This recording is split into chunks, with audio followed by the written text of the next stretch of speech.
നമസ്കാരം, സുധീഷ് ചെമ്പകശ്ശേരിയാണ് കേട്ടോ. അപ്പം ഞങ്ങളിന്ന് കണ്ടങ്കാവിലുള്ളത്. കണ്ടങ്കാവിലെ മോനേട്ടനെ പ്രത്യേകിച്ച് പരിചയപ്പെടുത്തേണ്ട കാര്യമില്ല. ഇപ്പോൾ വിജയുടെ വിധി പറഞ്ഞിട്ട് വിജയം മുന്നേ തന്നെ പ്രഖ്യാപിച്ചിരുന്നു. വീഡിയോ ഒക്കെ നിങ്ങൾ കണ്ടിട്ടുണ്ടാവും. അതിനുശേഷം 24 ന്യൂസിലൊക്കെ വന്നിരുന്നു അദ്ദേഹം. അപ്പോൾ എന്തായാലും വളരെയധികം സന്തോഷമുണ്ട്. ഞങ്ങളെ സപ്പോർട്ട് ചെയ്യണ നിങ്ങളെ ഓരോരുത്തരോടും ഞങ്ങൾക്ക് വളരെയധികം നന്ദിയും കടപ്പാടും സന്തോഷം അറിയിക്കുകയാണ് കേട്ടോ. അപ്പോൾ ഞങ്ങൾ എല്ലാ മാസവും നമ്മൾ മാസഫലം പറയുന്ന ഒരു പങ്ക്തി നമ്മൾ തുടർന്ന് പോന്നിരുന്നു.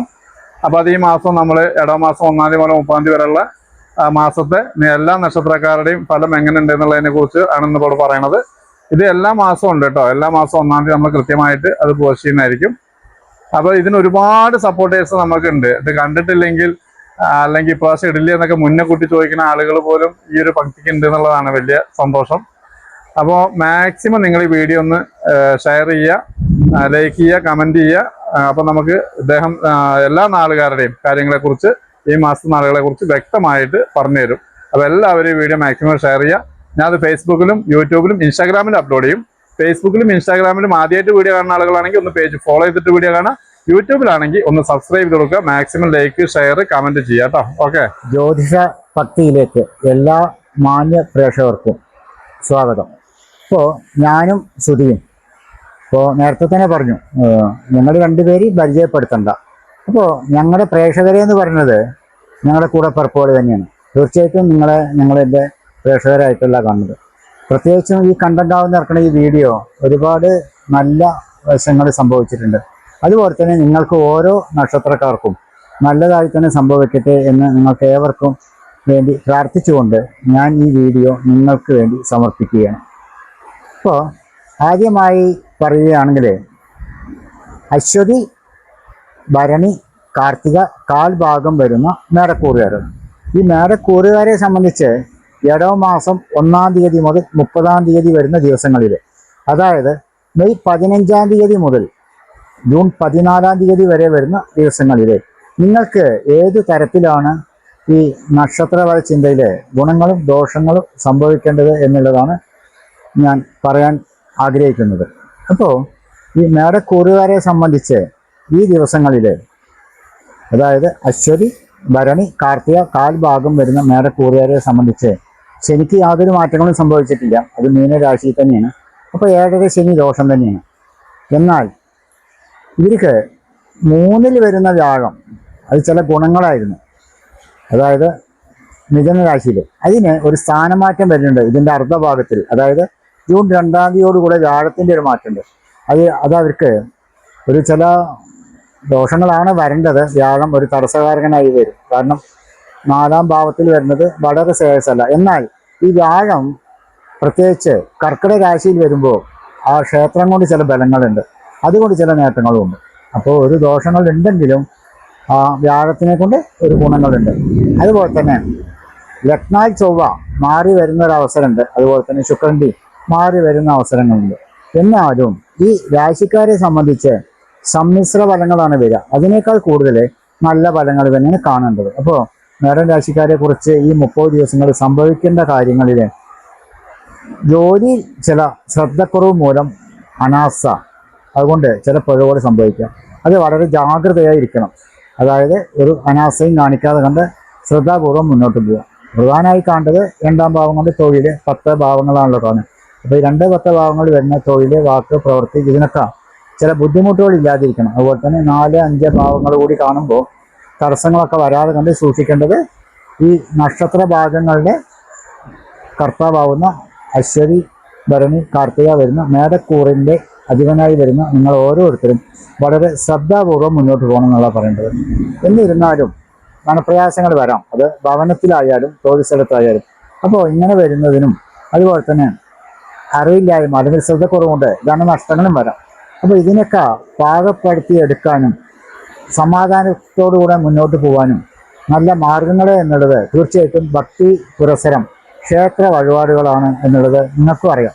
അപ്പോൾ അതിന് ഏറ്റവും പ്രധാനമായി ഈ തടസ്സദോഷങ്ങൾക്ക് എന്ത് വഴിപാടാണ് ചെയ്യേണ്ടത്? തീർച്ചയായിട്ടും ഭഗവതിക്ക് ഒരു ഭഗവത് സേവ വഴിപാട് കഴിക്കാം. അത് വളരെയധികം ദോഷങ്ങളൊന്നുമില്ലാതെ മുന്നോട്ട് പോകാൻ പറ്റും.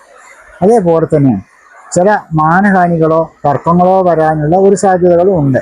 അത് അതിനായിട്ട് ചെയ്യേണ്ടതും ഹനുമാൻ സ്വാമിക്കാണ്. ഹനുമാൻ സ്വാമിക്ക് മുഖക്കാപ്പ് വഴിപാട് കഴിക്കുന്നത് അത് ഒരു പരിധി വരെ ഈ ദോഷത്തിന് ബാധകമാണ്. അപ്പോൾ ഈ ദോഷങ്ങൾ മാറിക്കൊണ്ട് ഉയർച്ചയിലേക്ക് എത്തിപ്പെട്ടുകൊണ്ട് നല്ല പ്രവർത്തികൾ ചെയ്യാനും അനായാസേനെ സന്തോഷത്തോടെ മുന്നോട്ട് പോകാനും ഈ രണ്ട് വഴിപാട് കൊണ്ട് തന്നെ മേടൻ രാശിയിലുള്ളവർക്ക് സാധിക്കും എന്നുള്ളതാണ് എടുത്തു പറയേണ്ടത്. അതുപോലെ തന്നെ ഇടവൻ രാശിയിൽ കാർത്തികയുടെ മുക്കാഭാഗം രോഹിണി, മകീരത്തിന്റെ അരഭാഗം ചേർന്ന് വരുന്നതാണ് രണ്ടേക്കാ ഭാഗം. അപ്പോൾ ഈ ഇടവൻ രാശി സ്ഥിതി ചെയ്യുന്ന ഈ രണ്ടേക്കാ ഭാഗം നക്ഷത്രക്കാർക്ക് ചില നല്ല അവസരങ്ങൾ തേടി വരുന്നുണ്ട്. എന്തുകൊണ്ടെന്നാൽ ഇവർക്ക് 2 വ്യാഴം 3 പോയിട്ടുണ്ട്. അത് ചില ഗുണങ്ങളാണ് വരിക. അതുപോലെ തന്നെ ഇവർക്ക് പുതിയ തൊഴിലവസരങ്ങൾ സൃഷ്ടിക്കപ്പെടാനും പുതിയ കാര്യങ്ങളിൽ എത്തിപ്പെടാനും പുതിയ സൗഹൃദങ്ങളിൽ എത്താനും പുതിയ കാര്യങ്ങൾ സാധിച്ചെടുക്കാനൊക്കെ വളരെ സാധിക്കുന്ന ഒരു സ്ഥിതിയിലാണ് കാണുന്നത്. അതുകൊണ്ട് തന്നെ ഇതിനെക്കുറിച്ച് പറയുമ്പോൾ വളരെ ഒരു നല്ല അവസ്ഥയാണ് ഈ ഇടവമാസത്തിലെ 30 ദിവസം കാണുന്നത്. എന്നിരുന്നാലും പ്രാക്ക് ബാധ ശത്രുദോഷം ഇവരെ വിട്ടുപോകില്ല എന്നാ പറയുക. ഈ പ്രാക്ക് ബാധ ശത്രുദോഷത്തിനൊക്കെ പ്രാക്ക്, കണ്ണേറ്, നാക്കേറ് എന്നൊക്കെ പറയുന്നത് തന്നെയാണ് അതിൻ്റെ ഏറ്റവും ഉന്നതമായി കാണുന്നത്. അപ്പോൾ ഇതുകൊണ്ടും ചില ദോഷങ്ങളൊക്കെ വരാം. അതുപോലെ തന്നെ കർമ്മരംഗത്ത് പുഷ്ടിപ്പെടുക, തൊഴിലിൽ മാറ്റങ്ങൾ വരിക, അല്ലെങ്കിൽ തൊഴിൽ പ്രൊമോഷൻ കിട്ടുക, അതുപോലെ തന്നെ വിദ്യാർത്ഥികളാണെങ്കിൽ വിദ്യയിൽ വിജയം കിട്ടുക. ഇതൊക്കെ കാണുമ്പോൾ ഒരുപക്ഷെ സഹിക്കാത്തവരുടെ പ്രാക്കുദോഷങ്ങളായിരിക്കാം ബാധിക്കുക. എന്നിരുന്നാലും ഈ സർവ്വ പ്രാക്കുദോഷങ്ങളും ബാധാദോഷങ്ങളും സംഭവിക്കാതിരിക്കാനായിക്കൊണ്ട് തന്നെ ഒരു പ്രാക്കുമുട്ട്, അത് ഭഗവതിക്കാണ് നല്ലത്, ഭദ്രകാളി ക്ഷേത്രത്തിൽ. അതുപോലെ തന്നെ പ്രാക്ക്, അതുപോലെ തന്നെ ശത്രു ദേഹമുട്ടായിട്ട് തീർക്കുക. അതുപോലെ തന്നെ ഈ ഇടവൻ രാശിയുടെ അധിപനായി വരുന്നത് ശത്രുദോഷങ്ങളൊക്കെ തീർത്തുകൊണ്ട് പൂർണ്ണമായ സമാധാനം കിട്ടാനും ഐശ്വര്യത്തോടെ മുന്നോട്ട് പോകാനും ഈ രണ്ടേക്കാ ഭാഗം നക്ഷത്രക്കാർ ചെയ്യേണ്ട ഏറ്റവും നല്ല വഴിപാട് നരസിംഹമൂർത്തി ക്ഷേത്രത്തിലെ പാനകം വഴിപാടും ശത്രുദോഷത്തിന് ദേവന് ഒരു പാൽപ്പായസം തുളസിമാല വഴിപാടും അതുപോലെ തന്നെ നക്ഷത്ര പുഷ്പാഞ്ജലിയും കഴിച്ചുകൊണ്ട് മുന്നോട്ട് പോകുമ്പോൾ ഈ ഇടവമാസത്തിൽ അനുഭവിക്കുന്ന ഈ ദോഷത്തിനും പ്രാക്കുബാധ ശത്രുദോഷത്തിനും അതുപോലെ തന്നെ പുതിയ തൊഴിലവസരങ്ങൾ സൃഷ്ടിക്കപ്പെടുന്നതിന് വരുന്ന തടസ്സത്തിനൊക്കെ ഈ വഴിപാട് വളരെ പ്രയോജനപ്പെടും എന്നുള്ളത് തന്നെ കാണേണ്ടത്. പിന്നീട് മിഥുനം രാശിയാണ്. മിഥുനം രാശിയിൽ തീർച്ചയായിട്ടും മകരത്തിൻ്റെ അരഭാഗം തിരുവാതിര, പുണരത്തിൻ്റെ മുക്കാഭാഗം ചേർന്ന് വരുന്ന മിഥുന രാശിക്കാരെ കാത്തിരിക്കുന്നത് വ്യാഴം സ്ഥാനം മാറാനുള്ള സാധ്യതകൾ ഉണ്ട്, അല്ലെങ്കിൽ ഈ മാസത്തിൻ്റെ അർദ്ധഭാഗത്തിൽ വരുന്നുണ്ട്. എന്നിരുന്നാലും വ്യാഴമാറ്റം കൊണ്ട് ഇതിൽ വരുന്ന ദോഷത്തിന് ചെറിയൊരു മാറ്റങ്ങൾ വരും. അപ്പോൾ കർമ്മരംഗം പുഷ്ടിപ്പെടാം. 10 ശനി നിൽക്കുന്നുണ്ട്.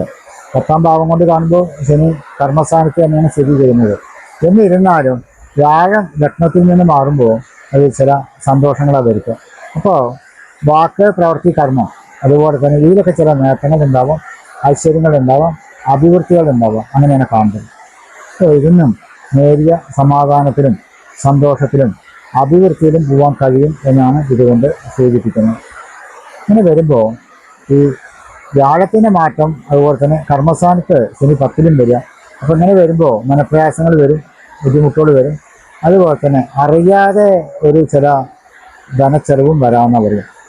അപ്പോൾ ഇതിനൊക്കെ ശാശ്വതമായിക്കൊണ്ടൊരു പരിഹാരം എന്ന് പറയുന്നത് കർമ്മസ്ഥാന നേട്ടത്തിനായിക്കൊണ്ട് തന്നെ കർമ്മസ്ഥാന നേട്ടങ്ങൾ, അഭിവൃദ്ധിയും ഐശ്വര്യങ്ങളും വരാനും അതുപോലെ തന്നെ ശനിദോഷത്തിന് മുക്തി നേടാനും ശിവക്ഷേത്രത്തിൽ മനസമാധാനത്തിനായിക്കൊണ്ട് ധാരയും അതുപോലെ തന്നെ കഥാവിളക്കും അതുപോലെ തന്നെ ഒരു നിവേദ്യവും സമർപ്പിക്കും. അങ്ങനെ സമർപ്പിച്ച ശേഷം മൃത്യുഞ്ജയ പുഷ്പാഞ്ജലി കൂടി കഴിച്ച ശേഷം മുന്നോട്ട് പോവുകയാണെങ്കിൽ തീർച്ചയായിട്ടും ഈ ശനിയുടെ ദോഷത്തിന് ചെറിയൊരു മാറ്റം ഉണ്ടാവും.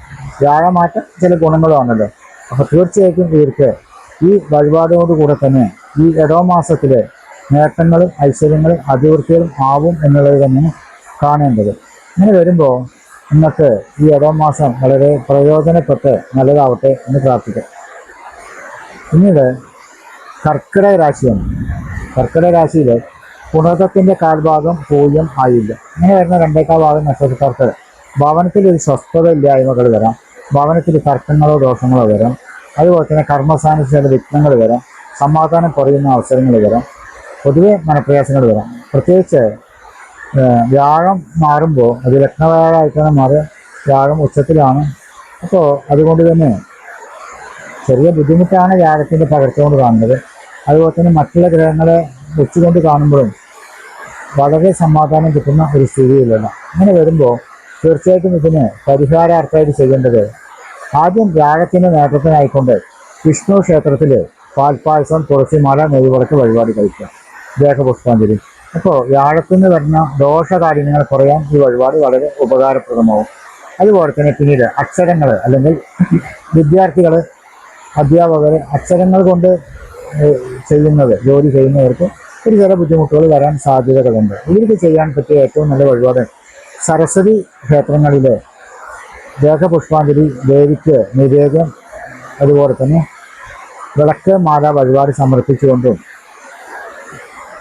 ഈ ക്ഷേത്രത്തിൽ തന്നെ ഒരു സൂക്ത പുഷ്പാഞ്ജലി കഴിക്കുന്നതോടുകൂടെ തന്നെ ഇവിടെ ശത്രു ദേഹ കർമ്മ മുക്ത് ദുർഗ അല്ലെങ്കിൽ ഭദ്രകാളി പോലുള്ള ക്ഷേത്രത്തിൽ കഴിക്കുകയാണെങ്കിൽ വളരെ നല്ലതായിട്ടാണ് കാണുന്നത്. അപ്പോൾ കർക്കിടക രാശിയിൽ സ്ഥിതി ചെയ്യുന്ന ഈ 2 ഭാഗം നക്ഷത്രക്കാർക്ക് പിന്നീട് വരുന്ന കാര്യങ്ങളിൽ പ്രത്യേകിച്ച് ഇടവമാസത്തിൽ നല്ലതായിട്ടും സമാധാനമായിട്ടും മുന്നോട്ട് പോകട്ടെ എന്ന് പ്രാർത്ഥിക്കും. അടുത്തതായിട്ട് ചിഹ്നരാശിയാണ്. ചിഹ്നരാശിയിൽ മകം, പൂരം, ഉത്തരത്തിൻ്റെ 1/4 ഭാഗം വരുന്ന ചിഹ്നരാശിക്കാരെ കാത്തിരിക്കുന്നത് സന്തോഷങ്ങൾ തന്നെയാണ്. ഇവർക്ക് വ്യാഴം 12-ലാണ് എന്നിരുന്നാലും അനായാസേന ഇവരൊരു നേതൃത്വ സ്ഥാനത്ത് എത്തിപ്പെടാനുള്ള അവസരങ്ങൾ, അല്ലെങ്കിൽ ഉയർന്ന നിലവാരത്തിൽ എത്തിപ്പെടാനുള്ള അവസരങ്ങൾ, പുതിയ തൊഴിലവസരങ്ങൾ, എല്ലാവർക്കും പ്രിയപ്പെട്ടാനാവുന്ന ഒരു സ്ഥിതി, ഇങ്ങനെയൊക്കെ വരണം. അത് ചിഹ്നക്കൂറിലുള്ള ഈ 2 ഭാഗം നക്ഷത്രക്കാർക്ക് അങ്ങനെയാണ് സംഭവിക്കേണ്ടത്. രാഷ്ട്രീയ രംഗത്തുള്ളവരാണെങ്കിലും ചില നേട്ടങ്ങളായിട്ട് തന്നെയാണ് കാണുന്നത്. എന്നിരുന്നാലും ദേഹദോഷങ്ങൾ വരാം. ശരീരത്തിന് അസ്വസ്ഥതകളോ അല്ലെങ്കിൽ നീർക്കെട്ട് പോലെയുള്ള ദോഷങ്ങളോ ദേഹത്തിന് വയ്യായ്മകളോ ഇങ്ങനെയൊക്കെ വരാനുള്ള സാധ്യതകളും ഉണ്ട്. ഇത് ചിഹ്നക്കൂറിൽ വരുന്ന ഈ നക്ഷത്രക്കാരെ സംബന്ധിച്ച് ഒരു ദോഷപരിഹാര അവസ്ഥയിൽ എത്തിപ്പെടുമ്പോൾ ഇതിന് പ്രാധാന്യം കൊടുക്കേണ്ടത് ശിവക്ഷേത്രം തന്നെയാണ്. ഇത് മനസമാധാനത്തിനായിക്കൊണ്ട് തന്നെ ഒരു ഇളനീർ ധാര കഴിക്കുക. അതുപോലെ തന്നെ കർമ്മരംഗം പുഷ്ടിപ്പെടാനായിക്കൊണ്ട് തന്നെ ഒരു കഥാവിളക്കായി സമർപ്പിക്കുക. ദേവന് ഒരു നിവേദ്യത്തോടു കൂടെ മുന്നോട്ട് പോകുമ്പോൾ ഈ ദോഷത്തിൻ്റെ കാഠിന്യങ്ങൾ കുറയും. പിന്നീട് ഇവരെത്തിപ്പെടാൻ കഴിയുന്ന അവസരങ്ങളിൽ ഉയരങ്ങളിൽ എത്തിപ്പെടുമ്പോൾ ഇവർക്ക് തർക്കങ്ങളോ തടസ്സങ്ങളോ മാനഹാനികളോ വന്നുകൊണ്ട് പിറകോട്ട് വരാതിരിക്കാനായിക്കൊണ്ട് മുൻപോട്ട് തന്നെ ചലിക്കുന്ന ഒരു ദേവതാ സങ്കല്പമാണ് ഹനുമാൻ. ഹനുമാൻ സ്വാമിക്ക് കുറച്ചവില് നിവേദ്യമായിക്കൊണ്ടും വെറ്റിലെ മാലയും സമർപ്പിച്ചുകൊണ്ട് മുന്നോട്ട് പോവുകയാണെങ്കിൽ പിറകോട്ടില്ല എന്നുള്ളതാണ് കാണുന്നത്. ജീവിതം മുന്നോട്ട് തന്നെയാണ്. തീർച്ചയായിട്ടും ഇവർക്ക് പ്രത്യേകിച്ചും ഈ രാഷ്ട്രീയക്കാരിലൊക്കെ ആണെങ്കിൽ ഈ വഴിപാട് വളരെ പ്രയോജനം ചെയ്തുകൊണ്ട് സന്തോഷപൂർവ്വം മുന്നോട്ട് പോകാൻ കഴിയും എന്ന് തന്നെയാണ് കാണേണ്ടത്. അടുത്തതായിട്ട് കന്നിരാശിയാണ്. കന്നിരാശി എന്ന് പറയുന്നത് ചിത്രത്തിൻ്റെ 3/4 ഭാഗം, അത്തം, ചിത്രയുടെ അരഭാഗം ചേർന്ന് വരുന്ന കന്നിരാശിക്കാരെ കാത്തിരിക്കുന്നത് കണ്ടകശനി ഉണ്ടെങ്കിലും ഇവർക്ക് ചില നേട്ടങ്ങളിലും ഉണ്ട്. അപ്പോൾ ഇവർക്ക് മാനസികമായ ചില പ്രയാസങ്ങളോ മാനസികമായ ചില ദുരിതങ്ങളോ ദോഷങ്ങളോ കാണാവുന്ന സ്ഥിതിയിലാണ് കാണുന്നത്. അപ്പോൾ ഇവർക്ക് തീർച്ചയായിട്ടും ഇവർക്ക് ബുദ്ധിമുട്ടുകൾ വരുന്നത് ഇവരുടെ 7ഉം അതുപോലെ തന്നെ 8ഉം 9ഉം 10ഉം ഭാവങ്ങളിൽ ചില ബുദ്ധിമുട്ടുകളുണ്ട്. അപ്പോൾ ഇവർക്ക് വ്യാഴം കൊടുക്കൽ വാങ്ങൽ സംബന്ധിച്ച് ബുദ്ധിമുട്ട്, തർക്കങ്ങൾ, പണത്തിൻ്റെ ചില ബുദ്ധിമുട്ടുകൾ ഇങ്ങനെയൊക്കെ വരാവുന്ന സാധ്യതകളുണ്ട്. അപ്പോൾ ഇവർക്ക് ആദ്യം ചെയ്യേണ്ടത് കണ്ടകശനിക്കായിക്കൊണ്ടൊരു വഴിപാടാണ്. അത് ശിവക്ഷേത്രത്തിൽ തന്നെയാണ് നല്ലത്. അതുപോലെ തന്നെ ശിവക്ഷേത്രത്തിൽ കിടാവിളക്ക്, അതുപോലെ തന്നെ നിവേദ്യം, അതുപോലെ തന്നെ മനസമാധാനത്തിൻ്റെ ധാര കഴിച്ചുകൊണ്ട് മുന്നോട്ട് പോകുക. അപ്പോൾ അതിൻ്റെ ഒരു മാറ്റങ്ങൾ വരും. പിന്നീട് ഇവർക്ക് ശാസ്താവിൻ്റെ നീരാഞ്ജന വഴിപാട് കൂടി കഴിക്കും. അപ്പോൾ അതിന് ഒരു മാറ്റങ്ങൾ വരും. പിന്നെ ഈ തർക്ക തടസ്സ ദോഷത്തിനായിക്കൊണ്ട് വിഷ്ണു ക്ഷേത്രത്തിൽ അവിൽ നിവേദ്യ പൂജ കഴിക്കും. പൂജയിൽ അവിൽ നിവേദ്യം സമർപ്പണം. തീർച്ചയായിട്ടും അത് ഇവരെ നല്ലതായിക്കൊണ്ട് തന്നെ സമാധാനത്തോടെ മുന്നോട്ട് പോകാൻ കഴിയുന്ന നല്ല ഒരു വഴിപാട് കൂടിയാണ് ഈ 3 ക്ഷേത്ര വഴിപാടുകൾ. ഇവർക്ക് വളരെ അനായാസേന സമാധാനങ്ങളും സന്തോഷങ്ങളും കിട്ടിക്കൊണ്ട് മുന്നോട്ട് പോകാൻ കഴിയട്ടെ എന്ന് പ്രാർത്ഥിക്കാം. അടുത്തതായിട്ട് തുലാരാശിയാണ്. തുലാരാശിയിൽ ചിത്രയുടെ അരഭാഗം ചോതി വിശാഖത്തിന്റെ മുക്കാ ഭാഗം ചേർന്ന് വരുന്ന തുലാക്കൂറുകാരെ കാത്തിരിക്കുന്നത് ചില ഉയരങ്ങളിൽ തന്നെയാണ്. ഇവർക്ക് അവിചാരിതമായിട്ട് ചില നേട്ടങ്ങൾ ഉണ്ടാവാം. അതുപോലെ തന്നെ ഐശ്വര്യ അഭിവൃദ്ധികൾ ഉണ്ടാവാം. സമാധാനപൂർവ്വം മുന്നോട്ട് പോകാൻ കഴിയുന്ന ചില അവസരങ്ങൾ തന്നെയാണ്. എന്നാൽ കൂടെ നിൽക്കുന്നവരിൽ നിന്ന് വിശ്വാസവഞ്ചന പോലുള്ള ചില അവസരങ്ങൾ സംഭവിക്കാം. അതുകൊണ്ട് സൂക്ഷ്മതയോടെ മുന്നോട്ട് പോവുക. അതുപോലെ തന്നെ വാഹനയാത്രയൊക്കെ വളരെ സൂക്ഷ്മതയോടെ മുന്നോട്ട് പോകണം. വാഹനയാത്ര വളരെ ശ്രദ്ധിക്കണം. അതുപോലെ തന്നെ കൊടുക്കൽ വാങ്ങൽ പണ ഇടപാട് വളരെ സൂക്ഷ്മതയോടെ ചിന്തിക്കണം. ഇങ്ങനെ പോകുമ്പോൾ തുലാരാശിക്കാരെ കുറിച്ച് കാണുന്ന ദോഷത്തിന് ചില മാറ്റങ്ങൾ വരും. എന്നാൽ ക്ഷേത്ര വഴിപാട് എന്നുള്ളതിൽ പ്രധാനം കൽപ്പിക്കേണ്ടത് ഭദ്രകാളിക്ക് തന്നെയാണ്. ഭദ്രകാളിക്ക് തീർച്ചയായിട്ടും ഇത് ചെയ്യേണ്ടത് ഗുരുതി പൂജ വളരെ ശ്രേയസ്സോടുകൂടി ചെയ്യാൻ പറ്റുന്ന ഒരു ഗുരുതി പൂജയാണ് ചെയ്യേണ്ടത്. അത് ഭദ്രകാളി പോലുള്ള ക്ഷേത്രത്തിൽ ചെയ്യുന്നത് വളരെ ഉത്തമമായിട്ടാണ് കാണേണ്ടത്. ഇതോടുകൂടെ തന്നെ കൂടെ നിൽക്കുന്നവരിൽ നിന്ന് വരുന്ന ശത്രുദോഷത്തിനെ അതിജീവിക്കാനായിട്ട് തീർച്ചയായിട്ടും ഇവര് സ്നേഹബന്ധം ഊട്ടിയുറപ്പിക്കാനും സമാധാനത്തിനായിക്കൊണ്ട് ഗണപതിക്ക് വിഘ്നങ്ങളില്ലാതിരിക്കാൻ ഗണപതിക്ക് ഒരു കവിയും വഴിപാട് കഴിച്ചുകൊണ്ട് മുന്നോട്ട് പോകുമ്പോൾ ഈ ബന്ധങ്ങളും സൂക്ഷ്മതയോടെ സന്തോഷത്തോടെ മുന്നോട്ട് പോകാൻ കഴിയട്ടെ എന്ന് പ്രാർത്ഥിക്കാം. അടുത്തതായിട്ട് വൃശ്ചികക്കൂറാണ്. വൃശ്ചികക്കൂറിൽ വിശാഖത്തിന്റെ കാൽഭാഗം അനിഴം തൃക്കേട്ടം ഇങ്ങനെ വരുന്ന രണ്ടേക്കാൽ ഭാഗക്കാരെ കാത്തിരിക്കുന്നത് ചില ഐശ്വര്യ അഭിവൃദ്ധി നേട്ടങ്ങളുണ്ട്. എന്നിരുന്നാലും അതുകൊണ്ട് തന്നെ ചില കോട്ടങ്ങളും ഉണ്ട്. അപ്പോൾ നേട്ടങ്ങളും കോട്ടങ്ങളും ഒരുമിച്ച് വരുമ്പോൾ ഈ നേട്ടങ്ങൾക്ക് വേണ്ടിയിട്ടുള്ളതല്ല, കോട്ടങ്ങൾക്ക് വേണ്ടിയിട്ടാണ് വഴിപാട് ചെയ്യേണ്ടത്. അപ്പോൾ ഇവിടെ ശത്രുദോഷം തന്നെയാണ് ഏറ്റവും പ്രധാനമായി കാണുന്നത്. അത് ഇവർക്ക് ശനി 5-ലാണെങ്കിലും വ്യാഴത്തിൻ്റെ ചില തടസ്സങ്ങളുണ്ട്. അതുപോലെ തന്നെ ശുക്രൻ്റെ ചില തടസ്സങ്ങളുണ്ട്, ചൊവ്വയുടെ ചില തടസ്സങ്ങളുണ്ട്. ഇങ്ങനെ വരുമ്പോൾ ഇവർക്ക് ശത്രുദോഷങ്ങളുണ്ട്. അപ്പോൾ ശത്രുദോഷത്തിനായിട്ട് ഏറ്റവും കരുതിയിരിക്കേണ്ടതും ചൊവ്വയെ കൊണ്ടും അതുപോലെ തന്നെ ശുക്രനെ കൊണ്ടും അതുപോലെ തന്നെ വ്യാഴം ഒരു പരിധിവരെ ശത്രുസ്ഥാനത്താണ്. ഇങ്ങനെ വരുമ്പോൾ ഇവർക്ക് ഏറ്റവും നല്ലതായി കാണേണ്ടത് സർവ്വശത്രുദോഷ പരിഹാരാർത്ഥമായി ചെയ്യേണ്ട വഴിപാട് ഭദ്രകാളി ക്ഷേത്രത്തിൽ ചെയ്യാവുന്ന ഒരു വഴിപാടുണ്ട്. ഇത് ദേഹ ശത്രു ബാധാമുട്ടുകളായി തീർക്കാം. ദേഹ ശത്രു ബാധാമുട്ടുകൾ അങ്ങനെ തീർക്കാം. പിന്നീട് ഇവർക്ക് ചെയ്യാൻ പറ്റുന്ന ഏറ്റവും നല്ല വഴിപാട് ഒരു ചില ക്ഷേത്രങ്ങളിൽ മാത്രം കണ്ടുവരുന്ന ഒരു വഴിപാടുണ്ട്. എള്ള് പായസം എന്ന് പറയും. അത് വളരെ ശത്രുദോഷങ്ങൾ വരുന്നതിനും ഇതേപോലെ വരുന്ന ശത്രുദോഷത്തിനും മാത്രം പര്യാപ്തമാവുന്ന ഒരു വഴിപാടാണ് എള്ള് പായസം. ഇത് ഒരു ചില ഭദ്രകാളി ക്ഷേത്രത്തിൽ കഴിക്കാറുണ്ട്. തീർച്ചയായിട്ടും അത് കഴിക്കാം. അല്ലെങ്കിലോ ഒരു ചില ശാസ്താ ക്ഷേത്രത്തിനും കഴിക്കാറുണ്ട്. അപ്പോൾ ശനീശ്വര ബാധയ്ക്കും ഈ വഴിപാട് ചില ഗുണങ്ങളാണ് കാണുന്നത്. അത് ഈ വഴിപാട് കഴിക്കുന്നതും ഒരു പരിധിവരെ നല്ലതാണ്. ഇനി അങ്ങനെയല്ല എന്ന് കാണുകയാണെങ്കിലോ ഈ ദുർഗ പോലുള്ള ക്ഷേത്രങ്ങളിൽ അടുത്തുള്ളത് ദുർഗയാണെങ്കിൽ ദുർഗാ ക്ഷേത്രങ്ങളിൽ ശത്രു സംഹാര പുഷ്പാഞ്ജലി ആയിക്കൊണ്ടും ദേവിക്കൊരു നിവേദ്യമായിക്കൊണ്ടും കഴിച്ചുകൊണ്ട് മുന്നോട്ട് പോകുമ്പോൾ ഒരു പരിധിവരെ അതും ഇതിന് ഉതകുന്ന അല്ലെങ്കിൽ ഉപകാരപ്പെടുന്ന ക്ഷേത്ര വഴിപാടുകളായിക്കൊണ്ടാണ് കാണേണ്ടത്. അടുത്തായിട്ട് ധനുക്കൂറ് അല്ലെങ്കിൽ ധനുരാശി. ധനുരാശിയിൽ മൂലം, പൂരാടം, ഉത്രാടത്തിൻ്റെ കാൽഭാഗം വരുന്ന ധനുരാശിക്കാരെ കാത്തിരിക്കുന്നത് ചില സന്തോഷങ്ങളുള്ളതാണ്. എന്തെന്നാൽ ഇവർക്ക് കണ്ടകശനി മീനൻ രാശിയിൽ സഞ്ചരിച്ചുകൊണ്ടിരിക്കുന്നുണ്ട്. എന്നാൽ ഇവരുടെ 7-ൽ വരുന്ന വ്യാഴം അഷ്ടമത്തിലേക്ക് മാറിയിട്ടുണ്ട്. ഈ അഷ്ടമം എന്ന് പറയുന്നത് ജീവിത ഭാഗങ്ങളിലാണ്. അതുകൊണ്ട് തന്നെ ജീവിതത്തിൽ വ്യാഴം ഒരു ചില സുപ്രധാന വഴിത്തിരിവുകൾ ഉണ്ടാക്കാൻ സാധ്യതകളുണ്ട്. പ്രത്യേകിച്ചും കലാരംഗങ്ങളിലുള്ളവരാണെങ്കിൽ ഇവർക്ക് ചില ഉയരങ്ങളിൽ എത്തിപ്പെടാനുള്ള അവസരങ്ങൾ, അതുപോലെ തന്നെ കൂടെ നിൽക്കുന്നവർ മൂലമോ അല്ലെങ്കിൽ കൂടെ നിൽക്കുന്ന സൗഹൃദങ്ങളിൽ മൂലമോ ഒരു ഉയരങ്ങളിൽ എത്തിപ്പെട്ടുകൊണ്ട് കലാരംഗങ്ങളും അതുപോലെ തന്നെ വിഷ്ണു സാന്നിധ്യങ്ങൾ കൂടിക്കൊള്ളുന്ന ക്ഷേത്രങ്ങളിൽ നിന്ന് ചെയ്യുന്ന ചില പ്രവൃത്തികളും ഉപകാരപ്രദമാവുന്ന അവസരത്തിൽ എത്തിപ്പെടും. അപ്പോൾ ഇതിന് തടസ്സങ്ങൾ ഉണ്ടോ എന്ന് ചോദിച്ചാൽ ഉണ്ട്. അത് കണ്ടകശനിയാണ്. അതായത് 4-ലെ ശനി.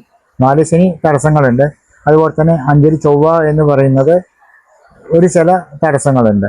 എന്നാൽ ബാക്കിയുള്ള ഗ്രഹങ്ങളെ കുറിച്ചുകൊണ്ട് വളരെ ദോഷങ്ങളില്ല. അപ്പോൾ കണ്ടകശനിക്കായി ചെയ്യേണ്ട വഴിപാട് ശാസ്താവെങ്കിൽ ഒരു നീരാഞ്ജനം കഴിക്കാം ശിവക്ഷേത്രത്തിൽ. അതുപോലെ തന്നെ കടാവിളക്കായി കഴിക്കാം, അല്ലെങ്കിൽ പിൻവിളക്കെന്നൊക്കെ പറയുന്നതും ഒന്ന് തന്നെയാണ്. കടാവിളക്ക് കഴിക്കാം. അതുപോലെ ദേവന് നിവേദ്യം കഴിക്കാം. അത് അലങ്കാരത്തോടെയാണെങ്കിൽ വളരെ വിശേഷമായി എന്ന് പറയും. അപ്പോൾ അലങ്കാരം എന്നല്ലേ കൂവളമാല തന്നെ. ഇത് ഒരു ചില നേട്ടങ്ങൾ ചെയ്യും. എന്നാൽ വ്യാഴത്തിനെ കൊണ്ട് യാതൊരു കോട്ടങ്ങളും ഇല്ല, എന്നാൽ നേട്ടങ്ങളുണ്ട് കാണും. അപ്പോൾ അത് ഞാൻ നേരത്തെ തന്നെ പറഞ്ഞല്ലോ, ഒരുപാട് ഉയരങ്ങൾ എത്തിപ്പെടാൻ പറ്റും. ഇത് വിദ്യാർത്ഥികൾക്ക് പറ്റും, രാഷ്ട്രീയക്കാർക്ക് പറ്റും, അറിയാതെ ചില സ്ഥാനമാനങ്ങൾ കിട്ടിപ്പെടാനുള്ള സാധ്യതകളുണ്ട്. വിദ്യാർത്ഥികളാണെങ്കിൽ തീർച്ചയായിട്ടും വിജയങ്ങളായിട്ടാണ് കാണുന്നത്. അപ്പോൾ ഈ ധനുക്കൂറിൽ സ്ഥിതി ചെയ്യുന്ന ഈ നക്ഷത്രക്കാർക്ക് വളരെ ഉപകാരപ്രദമാവുന്ന ഒരു സമയം കൂടിയാണ് ഈ ഇടവ മാസം ദിവസങ്ങളിൽ കടന്നു പോകുന്നത്. ഇതിൽ അർദ്ധഭാഗത്തിന് ശേഷമാണ് വ്യാഴപ്പകർച്ച. അപ്പോൾ ഇടവം കഴിഞ്ഞു വരുന്ന എല്ലാ മാസങ്ങളിലും ഇനി ഒരു ചില മാസങ്ങളിൽ വ്യാഴം അനുകൂലത്തിലാവട്ടെ എന്ന് പറയാം. അതുപോലെ തന്നെ മകരം രാശി. ഇവിടെ ഉത്രാടത്തിന്റെ മുക്കാൽ ഭാഗം, തിരുവോണം, ഔട്ടത്തിന്റെ അരഭാഗം ചേർന്ന് വരുന്ന മകരം രാശിക്കാരെ കാത്തിരിക്കുന്നത് ദേഹദോഷങ്ങൾക്ക് ചില അവസരങ്ങളുണ്ട്. അതെന്തുകൊണ്ടാൽ ഇവർക്ക് ശനി 3-ലാണ്, മുടി ചൂടും.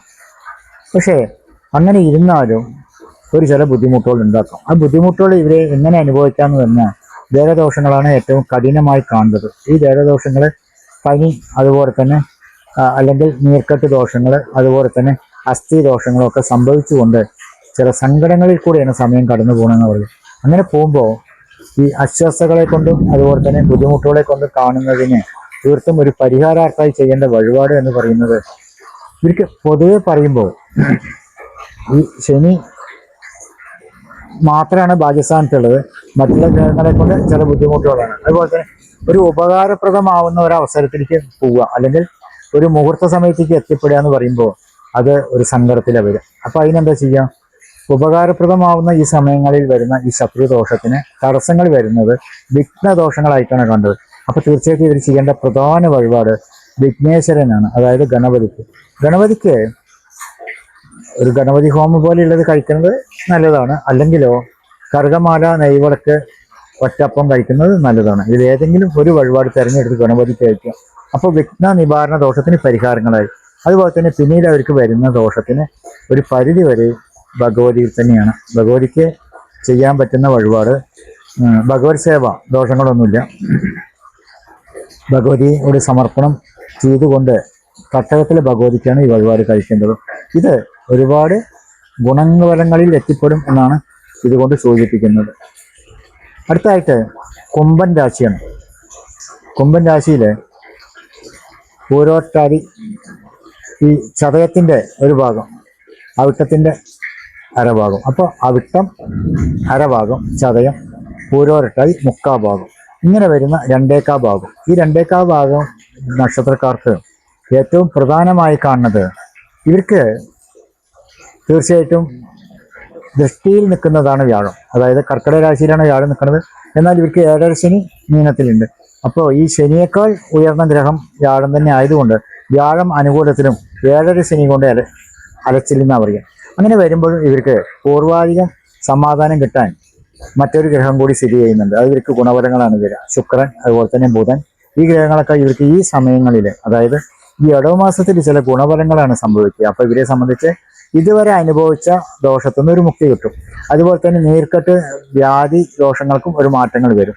അതുപോലെ തന്നെ മനസ്വസ്ഥത കിട്ടുന്ന ഒരു സമയം കൂടിയാണ് കാണേണ്ടത്. ഇപ്പോൾ എന്നിരുന്നാലും ഇവർക്ക് ചെറിയ ചെറിയ ദോഷങ്ങളുണ്ട്. അത് ഈ 7.5 ശനി തന്നെയുണ്ട്. ശനിയെ കൊണ്ട് വരുന്ന ദോഷത്തിന് വീഴ്ചകൾ സംഭവിക്കാനുള്ള സാധ്യതകളുണ്ട്. ആരും വീഴാതിരിക്കട്ടെ എന്ന് പ്രാർത്ഥിക്കാം. അതുപോലെ തന്നെ ഈ ശനി ദോഷത്തിനായിട്ടുള്ള ഒരു പരിഹാരം കൂടി ചെയ്യാം.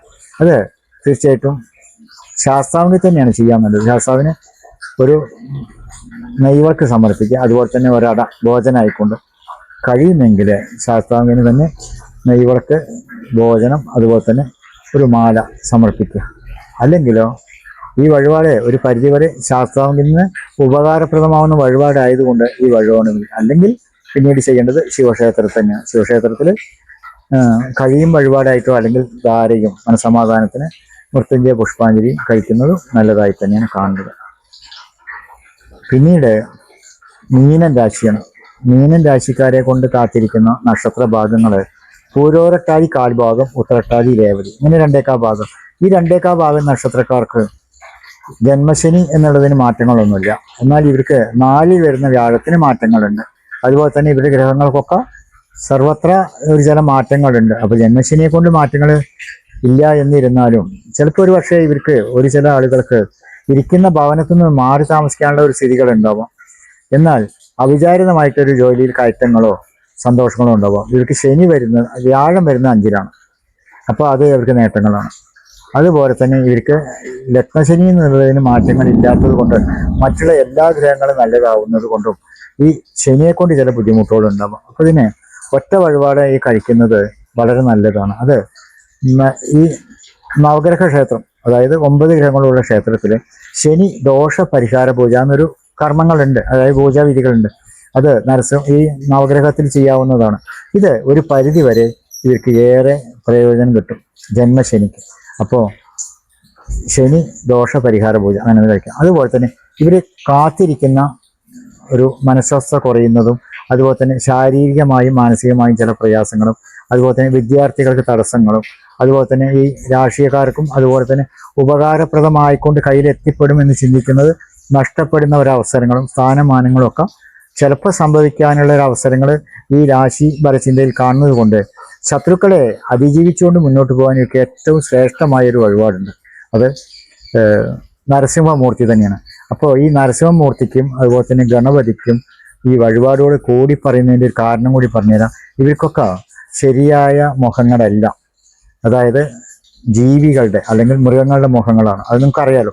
നരസിംഹത്തിൻ്റെ മുഖങ്ങളും ഗണപതിയുടെ മുഖങ്ങളും, അതുപോലെ തന്നെ വരാഹി ശക്തി സ്വരൂപിണിയാവുന്ന അമ്മ. അപ്പോൾ ഈ സ്വരൂപിണിയാവുന്ന വരാഹി ദേവിക്കും എന്താണ് മുഖം എന്ന് നിങ്ങൾക്കറിയാലോ. അപ്പോൾ ഇങ്ങനെയുള്ള ക്ഷേത്രങ്ങൾ ഈ വഴിപാട് ഉദ്ദേശിക്കുന്നതും സർവത്ര ശത്രുദോഷങ്ങൾ തീർന്നുകൊണ്ട് ആപത്തുകളിൽ നിന്ന് മോചനം കിട്ടാനാണ്. അപ്പോൾ ഇതും വേണമെങ്കിൽ ഒരു വഴിപാടാക്കാം. ഏത് വരാഹമൂർത്തി അല്ലെങ്കിൽ വരാഹദേവിക്ക്, വരാഹമൂർത്തി വരാഹദേവി രണ്ടാണ് എങ്കിലും ഈ ക്ഷേത്രങ്ങളിൽ ചെയ്യുന്നത് സർവകാര്യസാധ്യ പൂജകൾ ഒന്നുണ്ട്. അത് ഇത് ചില ക്ഷേത്രങ്ങളിലേ ഉള്ളൂ എങ്കിലും സർവതൃപ്തി പൂജ പറയുന്നത് ഒന്നുണ്ട്. ഇതിൽ ഏതെങ്കിലും ഒന്ന് കഴിച്ചുകൊണ്ട് മുന്നോട്ട് പോകുമ്പോൾ ഈ അറിയാതെ വരുന്ന ശത്രുദോഷം, അതായത് കൂടെ നിന്നുകൊണ്ട് തന്നെ നമുക്കൊരു കുഴി വെട്ടുക എന്ന് പറയില്ല സുഹൃത്തുക്കൾ, അവരിൽ നിന്ന് വരുന്ന ഒരു മോചനത്തിന് ശരിക്കും ഈ ശക്തികൾ തന്നെയാണ് നമ്മൾക്ക് പ്രധാനമായി ആവശ്യമുള്ളത്. അതുകൊണ്ട് തന്നെ ഈ ക്ഷേത്രങ്ങളെ തേടി പിടിച്ചുകൊണ്ട് ഈ വഴിപാടുകൾ നിങ്ങൾ സമർപ്പിക്കുകയാണെങ്കിൽ കൂടെ നിൽക്കുന്നവർ, അല്ലെങ്കിൽ രാഷ്ട്രീയക്കാരായാലും വിദ്യാർത്ഥികളായാലും സുഹൃത്തുക്കളായാലും, ഈ കൂടെ നിൽക്കുന്നവരിൽ നിന്ന് ഈ ശത്രുദോഷങ്ങളെ മറികടന്നുകൊണ്ട് ഒരുപാട് ഉയരങ്ങളിൽ എത്തിപ്പെടാൻ നിങ്ങൾക്ക് കഴിയട്ടെ എന്ന് പ്രാർത്ഥിച്ചുകൊണ്ട് ഈ ഇടവമാസ ഫലചിന്ത, അതായത് മെയ് 15 മുതൽ ജൂൺ 14 തീയതി വരെ കൂടിക്കൊള്ളുന്ന ഈ 27 നക്ഷത്രക്കാർക്ക് നിങ്ങൾക്ക് ഓരോരുത്തർക്കും വളരെയധികം സന്തോഷവും സമാധാനവും നൽകട്ടെ എന്ന് നിങ്ങൾക്ക് വേണ്ടി ഞാൻ പ്രാർത്ഥിക്കാം. നന്ദി, നമസ്കാരം.